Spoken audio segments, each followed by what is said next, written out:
Kembali lagi di channel YouTube kami.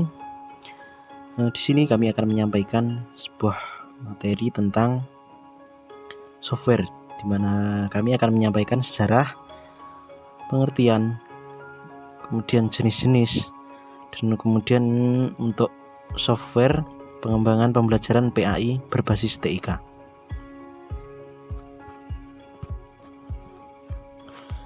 Pernahkah teman-teman mendengar istilah software atau juga yang disebut sebagai perangkat lunak komputer? Pastinya teman-teman sudah tidak asing lagi dengan istilah tersebut, terlebih apabila pekerjaan yang teman-teman lakukan memiliki hubungan yang erat dengan komputer. Teman-teman tentu sudah lebih memahami perihal software tersebut. Pada era masa kini sudah ada banyak sekali jenis perangkat lunak yang dapat teman-teman pilih untuk memenuhi berbagai macam keperluan, baik untuk melakukan edit video, mendengarkan musik, membuat desain, bermain game, menonton video, dan masih banyak lagi. Juga untuk media pembelajaran. Pada kali ini kami akan menyampaikan pengertian software.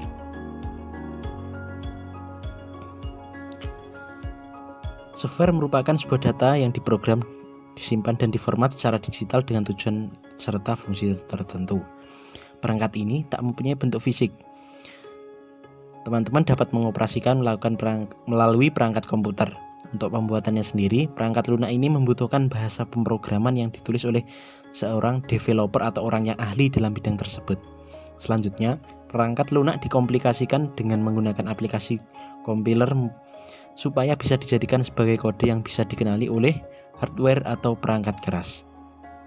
Kemudian, perangkat lunak yang berada pada perangkat keras tersebut menjadi sebuah nyawa dari perangkat keras itu sendiri. Dengan begitu, apabila teman-teman tidak menginstal software, maka komputer teman-teman pun tidak bisa dijalankan. Pasalnya, dengan software itulah yang menjadi perintah pemrograman untuk menjalankan kebutuhan atau sebagai otak dari sebuah komputer.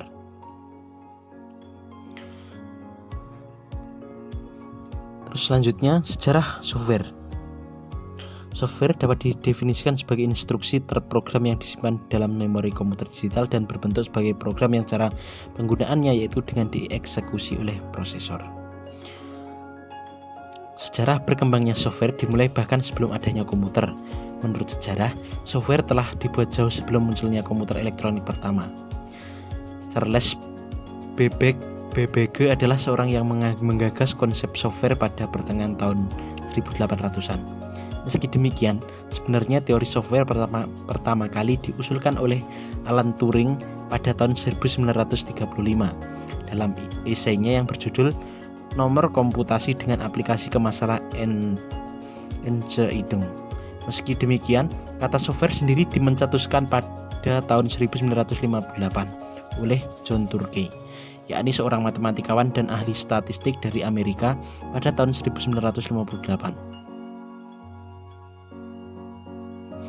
Generasi pertama software untuk komputer digital program mulai muncul pada tahun 1940-an. Pada masa itu software mempunyai instruksi yang ditulis langsung dengan menggunakan kode biner yang pada umumnya ditulis untuk komputer mainframe. Selanjutnya, fungsi software.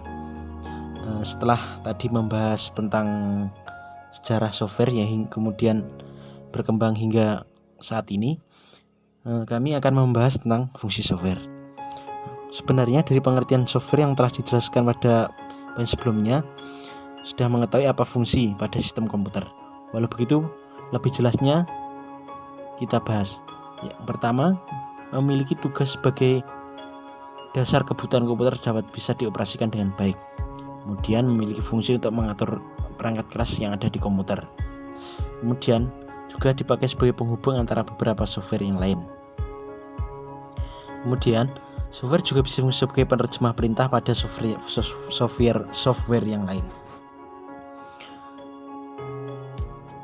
Kemudian pembagian software berdasarkan jenisnya, yaitu software sebagai sistem operasi. Perangkat lunak ini mengatur tiap-tiap perangkat keras yang telah terhubung dengan CPU atau komputer. Mayoritas program software dirancang untuk bekerja untuk kompatibel dengan satu sistem operasi perusahaan seperti hanya Windows atau macOS Apple.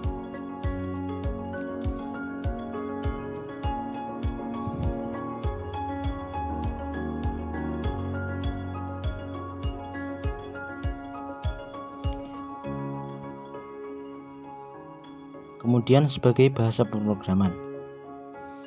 Jenis perangkat lunak yang satu ini adalah bahasa yang digunakan dalam pembuatan sebuah program.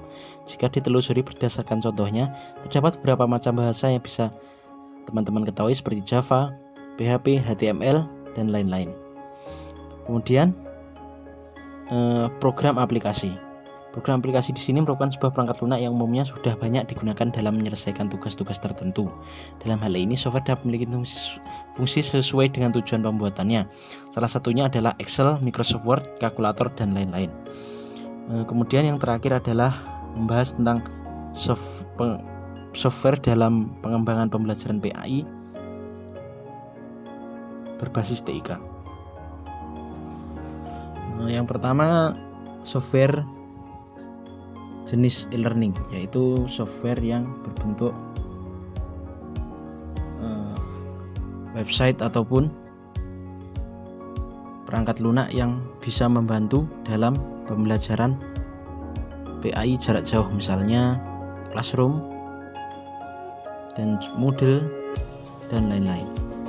Kemudian selanjutnya game based learning, yaitu berisi tentang game-game sehingga memicu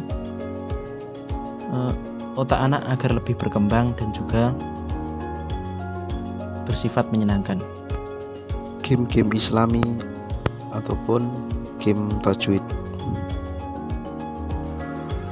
Selanjutnya yaitu jenis multimedia, yaitu penggabungan antara beberapa jenis, yakni video, audio, teks maupun gambar. Antara lain YouTube Islami, kemudian TikTok yang berisi Islami.